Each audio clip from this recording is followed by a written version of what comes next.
नमस्कार दोस्तों, मेरा नाम है अमित। स्वागत है आप सबका डिफेंस डिकोड पे। और इस वीडियो में हम बात करने वाले हैं DRDO के AIP सिस्टम के बारे में, यानी कि एयर इंडिपेंडेंट प्रोपल्सन सिस्टम के बारे में, जो कि DRDO बना रही है भारतीय नौसेना की जो भी कलवरी क्लास सबमरीन्स है, यानी कि स्कॉर्पियन क्लास सबमरीन्स, उनके लिए। तो यहाँ पे हम DRDO के AIP को नज़दीक से जानेंगे, स्पेशली जो आपका टेक्निकल पार्ट है उसको लेके, और फिर इसे कंपेयर करेंगे जो AIP नेवल ग्रुप ने बनाया है उससे, प्लस जो सिस्टम DCNS यानी कि नेवल ग्रुप ने पाकिस्तान को दिया है, तो उस AIP को लेके भी हम बात करेंगे और कंपैरिजन करेंगे कि किस प्रकार से जो परफॉर्मेंस है वो रहने वाली है। तो एयर इंडिपेंडेंट प्रोपल्शन को लेके जो बेसिक कॉन्सेप्ट है वो जान लेते हैं, जिसको लेके जो सवाल है वो आते रहते हैं। तो सबसे पहला जो पॉइंट है वो ये होगा कि जो भी आपके AIP होते हैं वो आपके कन्वेंशनल सबमरीन्स यानी कि डीजल इलेक्ट्रिक सबमरीन्स में लगाए जाते हैं, क्योंकि आपके जो भी डीजल इलेक्ट्रिक सबमरीन्स होते हैं वो कन्वेंशनल फ्यूल का इस्तेमाल करते हैं, यानी कि डीजल का इस्तेमाल करते हैं इलेक्ट्रिसिटी को प्रोड्यूस करने के लिए, और उससे जो बैटरी है वो चार्ज करते हैं। तो जैसे ही वो डीजल को बर्न करेंगे तो उनके लिए उनको ऑक्सीजन की रिक्वायरमेंट होगी, क्योंकि आपके सबमरीन पे जो बैटरी है, जो रेगुलर बैटरी होती है, उनका जो एंड्योरेंस होता है वो काफ़ी कम होता है, जिसकी वजह से आपको हर दूसरे हफ्ते सरफेस पे आना पड़ता है, ताकि आपकी जो भी बैटरी हैं उनको आप चार्ज कर सको ऊपर रह के। मतलब सरफेस पे रह के जो भी आपके डीजल जनरेटर हैं उनकी हेल्प से आप बैटरी को चार्ज कर लोगे और फिर आप चार्ज करके अंदर चले जाओगे। तो यहाँ पे कहने का मतलब ये हो जाता है कि जो सरफेस पे आने की प्रक्रिया है वो काफ़ी फ्रिक्वेंट रहती है, और उस चीज़ को अवॉइड करने के लिए आपको एक ऐसा चाहिए प्रपल्शन जो कि आपको इंडिपेंडेंट बना सके एयर से। मतलब जो आपका वास्ता है एयर से वो रह ना जाए, और वहाँ पे जो आपके AIP हैं वो इस्तेमाल में आ जाते हैं।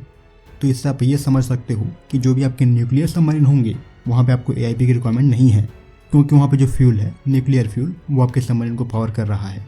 क्योंकि ये सवाल बार बार आता रहता है, तो वहाँ पे आपको किसी भी न्यूक्लियर सबमरीन में AIP की रिक्वायरमेंट आपको नहीं है। अब बात कर लेते हैं कुछ कॉमन ग्राउंड की। तो कॉमन ग्राउंड सभी AIP में ये होता है कि ज़्यादातर जो आपके AIP होते हैं वो लिक्विड ऑक्सीजन को कैरी करते हैं, और लिक्विड ऑक्सीजन को नॉर्मल फॉर्म में लाकर, यानी कि गैसियस फॉर्म में लाकर इस्तेमाल किया जाता है AIP में। तो यहाँ पे लिक्विड ऑक्सीजन को कैरी करने का जो मेन मोटिव है कि जो आप उसको कन्वर्ट करोगे गैसियस फॉर्म में, तो वहाँ पे जो कॉन्सेंट्रेशन है और क्वालिटी है ऑक्सीजन की वो आपको अच्छी मिलेगी, क्योंकि जो आपके AIP का पावर प्रोडक्शन है वो प्रोपोर्शनल होता है आपके क्वालिटी ऑफ ऑक्सीजन पे और आपके सबमरीन की स्पीड पे। तो आपके AIP में ऑक्सीजन की जो क्वालिटी है वो जितनी अच्छी रहेगी, आप उतने देर तक पानी के अंदर सस्टेन कर पाओगे, अगर जो स्पीड है वो नॉर्मल है तो। सो जो भी ऑक्सीजन आप प्रोड्यूस कर रहे होते हो पानी के नीचे सबमरीन में एक ऑन बोर्ड ऑक्सीजन जनरेटर के थ्रू, तो वो ऑक्सीजन पर्याप्त नहीं होगा जो लिक्विड ऑक्सीजन का रोल है AIP में उसको पूरा करने के लिए, क्योंकि जो कंसंट्रेशन है वो आपको नहीं मिल रही होगी। तो ये थोड़ी बात ऑक्सीजन को लेके, जो कि आपको ज़्यादातर सबमरीन्स में कॉमन मिलती हैं। अब हम बात कर लेते हैं DRDO के सिस्टम के बारे में। तो DRDO के AIP सिस्टम की बात करोगे तो ये जो मुख्य कंपोनेंट है ये आपको देखने को मिलते हैं, जैसे कि आपका हो गया LOX यानी कि लिक्विड ऑक्सीजन, एक हाइड्रोजन जनरेशन प्लांट है। तीसरा आपका फ्यूल सेल सिस्टम है, और फ्यूल सेल से जो भी आपकी हीट निकलती है उसको मैनेज करने के लिए जो एक सिस्टम है, एक्सचेंजर है, वो दिया गया होता है। तो ये कुछ मुख्य कंपोनेंट है DRDO के AIP में। तो सबसे पहले हम बात करेंगे फ्यूल सेल की, जो कि आपके AIP सिस्टम के साथ होता है। और ये जो आपका फ्यूल सेल है वो डिफरेंट होगा उन बैटरी से जो कि आपके सबमरीन पे हैं, जो कि एल्कलाइन का इस्तेमाल करते हैं इलेक्ट्रोलाइट के रूप में, जिसको आप देखते होगे जो भी आपके घरों में बैटरियाँ होती हैं इन्वर्टर की। तो वो जो बैटरी होती है वो आपके सबमरीन पे अलग दी गई होती है, और यहाँ पे जो फ्यूल सेल है वो अलग है जो कि आपके AIP के साथ होगा। अगर दोनों में डिफरेंस की बात करते हो तो ये दोनों ही पावर को जनरेट करते हैं इलेक्ट्रोकेमिकली, जबकि जो आपके बैटरी होते हैं वहाँ पे जो वर्किंग एलिमेंट होते हैं वो इलेक्ट्रोड होते हैं। दूसरी तरफ जो आपके AIP में फ्यूल सेल हैं वहाँ पे जो वर्किंग एलिमेंट है वो गैसेस हैं, DRDO केस में हाइड्रोजन है। बैटरी में आमतौर पर क्या होता है, जो भी आपके इलेक्ट्रोड है उनका जो कंजम्पशन है वो होता है, जबकि दूसरी तरफ फ्यूल सेल में कोई भी जो कंजम्पशन है वो नहीं होता है। जब तक आपके पास हाइड्रोजन है और ऑक्सीजन है तो यहाँ पर जो इलेक्ट्रिसिटी है वो जनरेट होती रहेगी, और ये केस आपके बैटरी के साथ नहीं है। तो बेसिकली यहाँ पे कहने का अर्थ ये हो जाता है कि जो भी आपके फ्यूल सेल हैं जो कि आपके AIP के साथ दिए जाएंगे सबमरीन्स में, तो वो एक कन्वर्जन डिवाइस है, यानी कि वो एक पावर जनरेट करने वाला डिवाइस है, जबकि जो आपकी बैटरियाँ होती हैं वो स्टोरेज डिवाइस होती हैं। तो फ्यूल सेल में भी कई तरह के आपके फ्यूल सेल होते हैं, जैसे कि alkaline fuel cell, direct methanol fuel cell, phosphoric acid fuel cell, जो कि हम इस्तेमाल कर रहे हैं DRDO AIP में, PAFC। तीसरा आपका है proton exchange membrane fuel cell, यानी कि PEMFC, और जो नेक्स्ट है आपका वो है मोल्टन कार्बोनेट फ्यूल सेल, यानी कि MCFC। तो ये कुछ मेथड है फ्यूल सेल के जिनका इस्तेमाल करके जो आप एनर्जी है वो जनरेट करते हो। लेकिन एफिशिएंसी की बात करोगे प्लस एक हायर टेम्परेचर में ऑपरेट करने को लेके बात करोगे तो जो आपके PAFC हैं वो डिसेंट माने जाते हैं बाकियों के कंपैरिजन में, तो वो कंपैरिजन हम बाद में देखेंगे। अभी हम बात करते हैं PAFC की, यानी कि DRDO के फ्यूल सेल के अंदर चलते हैं। तो यहाँ पे PAFC के कई सारे जो स्टैक हैं वो लगाए गए हैं ताकि वो प्रोड्यूस कर सके 250 किलोवाट से ऊपर की पावर। जैसे कि आपको ये पिक्चर दिख रही होगी, और इसमें बहुत सारे जो फ्यूल सेल हैं वो स्टैक किए गए हैं ताकि एक हाई पावर जनरेट कर सके। उसमें से हम एक प्लेट को ले लेते हैं, उसके बारे में बात करते हैं कि किस तरह का अरेंजमेंट उसके अंदर आपको देखने को मिलेगा। तो ये फ्यूल सेल का एक प्लेट है जो कि आप यूँ कह लो कि एक बॉक्स के रूप में है, और इसके अंदर कुछ ऐसा जो अरेंजमेंट है वो आपको देखने को मिलता है जहाँ पे आपको 2 जो इलेक्ट्रोड है वो दिखेंगे। और यहाँ पे ये जो इलेक्ट्रोड होते हैं उनके सिलेक्शन की बात करोगे तो आमतौर पे जो प्लेटिनम होते हैं उनको इस्तेमाल किया जाता है।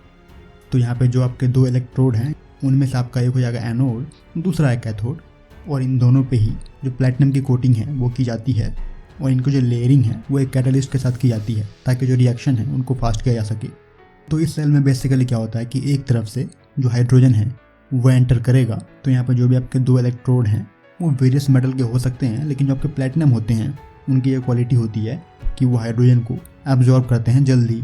हालांकि ये एक मेटल है, लेकिन जो स्टेबिलिटी है वो आपको देता है, जबकि जो लाइफ साइकिल है वो बनी रहती है एक प्रॉपर एफिशिएंसी के साथ।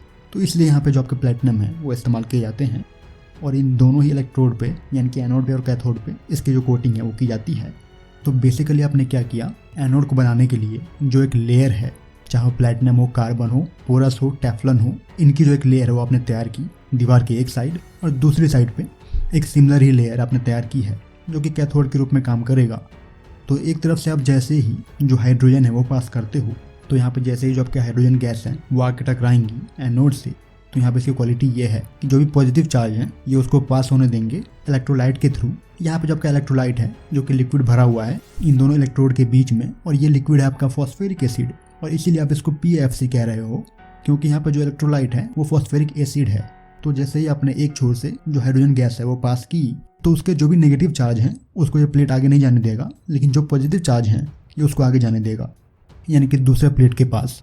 तो यहाँ पे जो ऑक्सीडेशन है वो हो जाएगा, और जो भी आपके नेगेटिव चार्ज हैं वो आपके प्लेट के सहारे चढ़ते हुए ऊपर से पास हो जाएंगे, और ऊपर से पास होते हुए दूसरी तरफ जाके जो पॉजिटिव चार्ज हैं जो कि पास होके आए हैं इलेक्ट्रोलाइट से इस पूरे बीच के गैप में, तो वो उनसे जाके उधर मिलते हैं, और जैसे ही उनसे मिलते हैं तो वहाँ पे उनको मिल जाता है ऑक्सीजन, और ऑक्सीजन की हेल्प से जो एक रिडक्शन है वो होता है। और आप सभी जानते हैं कि जो ऑक्सीजन है वो किस तरह से रिडक्शन में काम करता है। आपने आयरन का भी देखा होगा, जब रिडक्शन होता है तो आपको रस्टिंग देखने को मिलती है। तो यहाँ पे जो आपके O2 होंगे वो हाइड्रोजन के एलिमेंट के साथ मिलके वाटर बना लेते हैं, और पावर तो आपको ऑलरेडी मिल चुकी है। तो जिस टाइम पे आपको पावर मिल रही होती है ऊपर, जैसे वो नेगेटिव चार्ज ऊपर से ट्रैवल करके जा रहे होते हैं, तो उस टाइम पे जो आपको हीट है वो भी वहाँ पे जनरेट होती है। तो टेक्निकली यहाँ पे कहने का मतलब ये हो गया कि इस रिएक्शन से आपको वाटर, हीट और जो इलेक्ट्रिसिटी है वो मिल रही है। तो ये हो गया आपके DRDO के फ्यूल सेल का सिस्टम। अब हम DRDO के जो हाइड्रोजन जनरेशन है उसके बारे में हम बात कर लेते हैं। तो यहाँ पे जिस तरह से DRDO हाइड्रोजन को जनरेट कर रहा है वो मेथड काफ़ी अलग है उस मेथड से जो कि नेवल ग्रुप अपने AIP में इस्तेमाल करता है। तो वहाँ पे नेवल ग्रुप डीजल रिफॉर्मिंग का इस्तेमाल करता है, जबकि DRDO बोरोहाइड्राइड हाइड्रोलाइसिस का इस्तेमाल करता है। तो अभी अपन इसके अंदर जाएंगे। तो यहाँ पे हाइड्रोजन जनरेट करने के लिए जो एक एलिमेंट है वो आपको चाहिए, जिसको आप सोडियम बोरोहाइड्राइड बोल देते हो, यानी कि NaBH4। तो NaBH4 से हाइड्रोजन को जनरेट करने के लिए आपको कुछ नहीं चाहिए।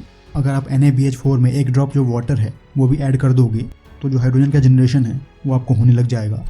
लेकिन यहाँ पर शर्त ये है कि अगर आपको हाइड्रोजन में क्वालिटी चाहिए तो जो एक कैटलिस्ट है वो आपको ऐड करना पड़ता है NaBH4 में।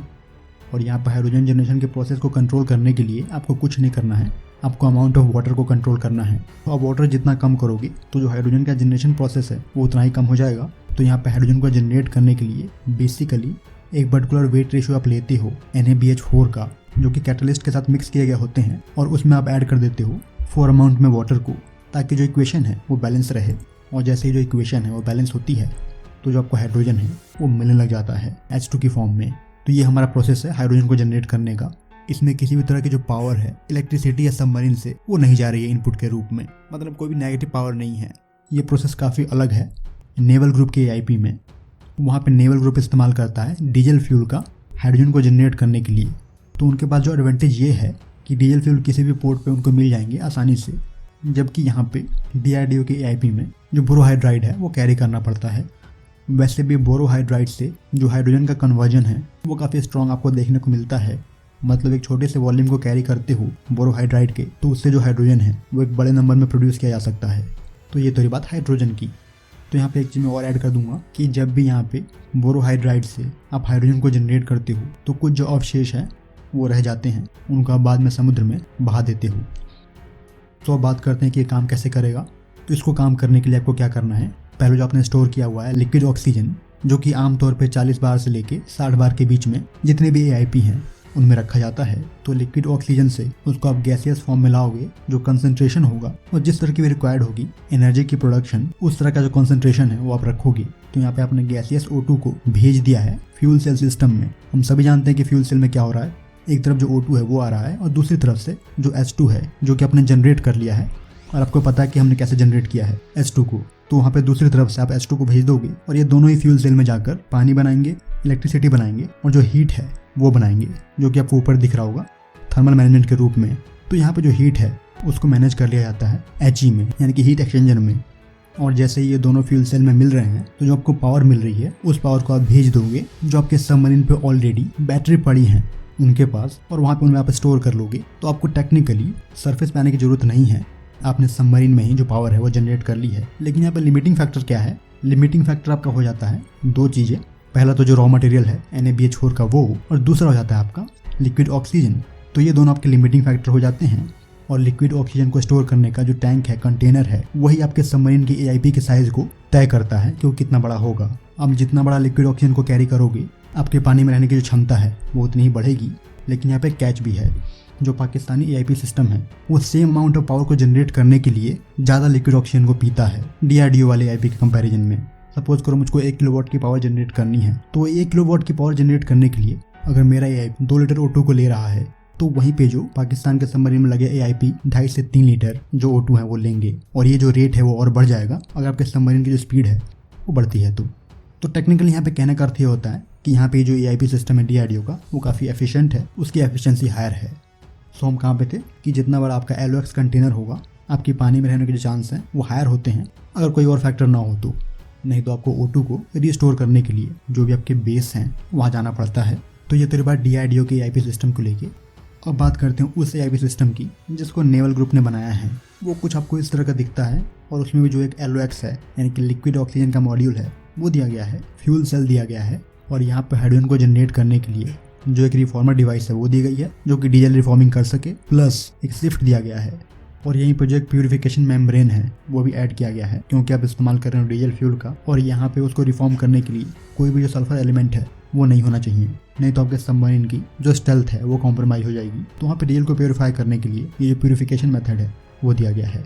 और जो आपके नेवल ग्रुप के AIP हैं वो इस्तेमाल करते हैं PEM सेल के। मतलब जो आपका PEM सेल है वो कुछ नहीं है, सेम हमारा ही सेल है, लेकिन उसमें क्या हो रहा है कि हमारे सेल में जो इलेक्ट्रोलाइट थे यानी कि फॉस्फेरिक एसिड वो लिक्विड फॉर्म में थे, एक्वस फॉर्म में थे। लेकिन यहाँ पे वही चीज़ यानी कि इलेक्ट्रोलाइट मेम्ब्रेन फॉर्म में है, सॉलिड फॉर्म में है, जो कि एनोड और कैथोड के बीच में दी जाती है सॉलिड फॉर्म में, और हमारे AIP में ये लिक्विड फॉर्म में है।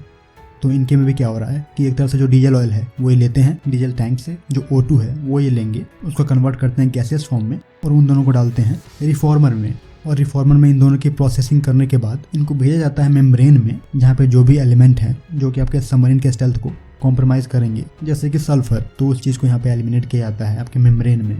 और एलिमिनेट होते ही वहाँ पे जो H2 है वो जनरेट होता है। तो उस H2 को आप क्या करोगे, वैसे ही करोगे जैसे हमने किया था अपने फ्यूल सेल में। एक तरफ से जो H2 है वो हमने भेज दिया, और दूसरी तरफ से जो लिक्विड O2 था उसको एक बार फिर से कन्वर्ट करके गैस में हमने यहाँ भी भेजा है फ्यूल सेल में। तो यहाँ पे जो O2 का इस्तेमाल हो रहा है वो दो जगह हो रहा है। पहला तो आपका हो गया डीजल रिफॉर्मिंग में, दूसरा हो गया PEM सेल में। तो कहीं ना कहीं यहाँ पे इस तरह के AIP की जो लॉन्जिविटी है वो आपको कम देखने को मिलेगी, क्योंकि यहाँ पे आप O2 का इस्तेमाल दो जगह कर रहे हो। तो फ्यूल सेल में जो पावर है वो जनरेट होगी यहाँ पे भी, और वो पावर आप स्टोर कर सकते हो बैटरीज में।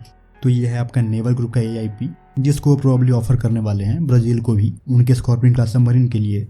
और यहाँ पर नेवल ग्रुप क्लेम करता है कि उनका जो AIP है वो सबमरीन्स को 3 हफ्ते तक पानी के अंदर रख सकता है। वो टेक्निकली आप समझ लो कि जहाँ पे O2 का इतना इस्तेमाल हो रहा है और स्टोरेज कैपेसिटी भी कुछ खास नहीं है, वहाँ पे क्लेम किया जा रहा है वो 3 हफ्तों तक आपको नीचे रखने में सक्षम है। तो उस कंपैरिजन में DRDO का जो AIP है और वहाँ पे जो O2 का स्टोरेज कैपेसिटी है वो आपको हायर देखने को मिलेगा, क्योंकि जो कंटेनर है वो बड़ा है, प्लस जो खपत है O2 की वो भी कुछ खास नहीं है। तो उन सब चीज़ों को यहाँ पर देखते हो तो जो DRDO का AIP है वो आपको 3 हफ्तों से कई ऊपर पानी में रखने में सक्षम है, जब तक आपके जो एसेंशियल है वो ख़त्म ना हो जाए। तो जो भी पाकिस्तानी सबमरीन है अगोस्टस और उनमें जो AIP लगे हुए हैं जो कि DCNS ने उनको डिलीवर किए हैं, और ये जो AIP हैं वो मेस्मा बेस्ड AIP हैं।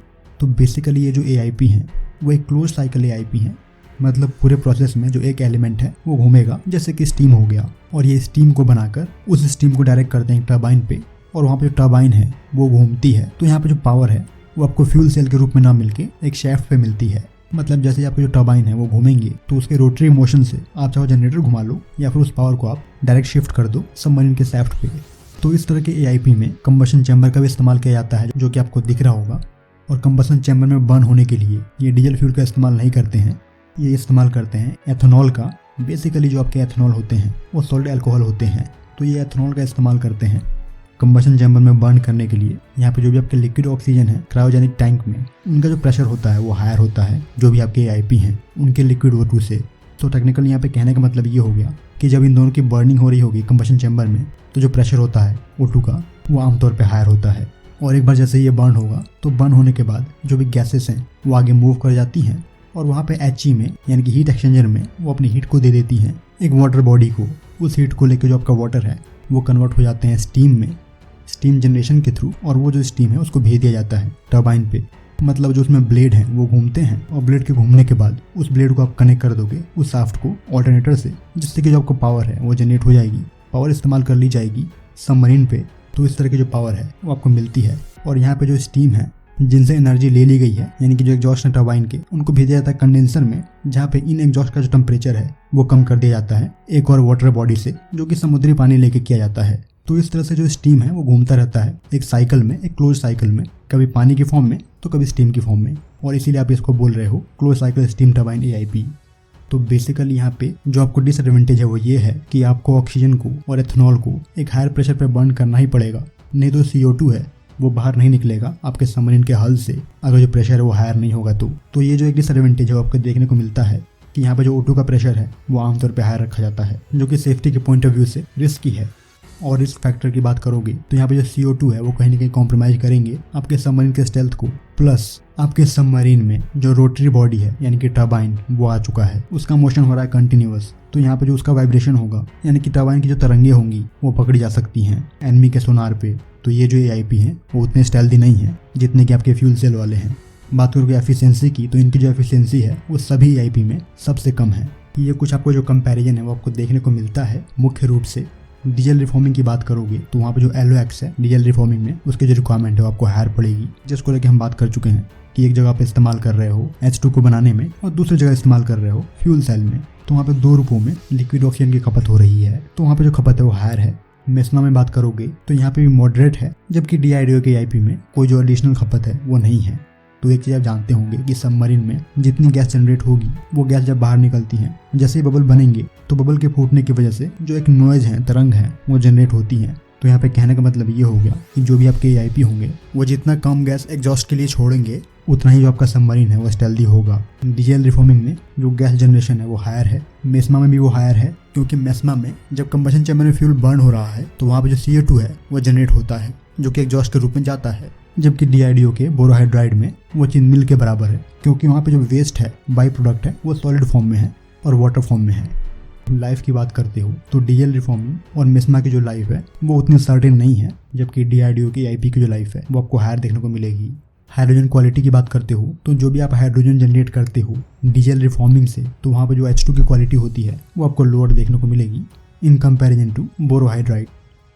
तो कुछ इस तरह का एयर इंडिपेंडेंट प्रोपल्शन है, यानी कि AIP है DRDO का, जिसकी क्वालिटी को लेकर हम बात कर रहे थे और आपको इसके बारे में पता चल ही गया होगा। ये भी जो भी AIP सिस्टम हमने कंपेयर किए हैं उनमें ये सबसे आगे आपको दिख रहा होगा। अब जिसका कंपैरिजन है वो और भी दूसरे AIP से हम करेंगे। अब बात करते हैं DRDO के AIP के स्टेटस को लेके। तो लास्ट ईयर जो ग्राउंड रन टेस्ट है वो कंडक्ट किया गया था 2019 के शुरू में, और यहाँ पे इसको लेके ऐसी इन्फॉर्मेशन है कि 2021 के अंत तक जो भी ट्रायल्स हैं वो सारे कंडक्ट करके कंप्लीट कर लिए जाएंगे और उस ईयर के एंड तक जो आपका AIP है वो तैयार रहेगा। अब बात करेंगे इसकी फिटमेंट को लेके, तो जो भी आपके कलवरी क्लास सबमरीन है उसके हल को काट कर ये जो AIP है वो वहाँ पे फिट किए जाएंगे, तो आपकी सबमरीन की जो लेंथ है वो बढ़ जाएगी। हालांकि इन AIP को अगर आप पहले फिट करते कंस्ट्रक्शन के टाइम पे तो आपको काटने की जरूरत नहीं पड़ती, लेकिन अभी आप फिट करोगे तो सबमरीन को आपको काटना पड़ेगा उस जगह से जहाँ पे क्रू कंपार्टमेंट बढ़ता है इंजन रूम से, तो उस सेक्शन को काट के आप वहाँ पे AIP को फिट करोगे। तो ये जो काम है 2022-2023 से शुरू होना है, 2025 तक जो भी आपके सबमरीन है कलवरी क्लास के उनमें ये फिट कर दिए जाएंगे। अब नेक्स्ट सवाल की बात कर लेते हैं, जो कि ये था कि क्या DRDO के AIP को किसी और सबमरीन में लगाया जा सकता है? नहीं। इसको इतनी डिटेल में देखा है तो आपको इतना आइडिया लग गया होगा कि जो आपका लिक्विड O2 का टैंक है जिसमें हमने ऑक्सीजन को एक प्रेशर पर रखा हुआ है ताकि एक ज़्यादा वॉल्यूम को हम कैरी कर सकें O2 के वॉल्यूम को, तो उस टैंक का जो डायमीटर होता है वो आमतौर पे आपके AIP की जो डायमेंशन है वो तय करता है। तो अभी टैंक को इस तरह से बनाया गया है कि जो भी आपके स्कॉर्पियन क्लास सबमरीन है उनमें वो फिट हो सके। अगर आपको ये सिस्टम किसी और सबमरीन में ले जाना है तो जो डायमेंशनल चेंज है वो आराम से किया जा सकता है। तो वहाँ पे डिपेंड करेगा कि DRDO करना चाहती है या फिर जो पर्टिकुलर सबमरीन है वो जिस भी OEM का है वो चाहते हैं या नहीं। तो यहाँ पे ये चीज़ काफ़ी संभव है कि DRDO का जो AIP है वो किसी और सबमरीन में भी लगाया जा सकता है, कोई इशू नहीं है अगर आप डायमेंशन मैनेज करते हो तो। फिलहाल इस वीडियो में इतना ही। जय हिंद।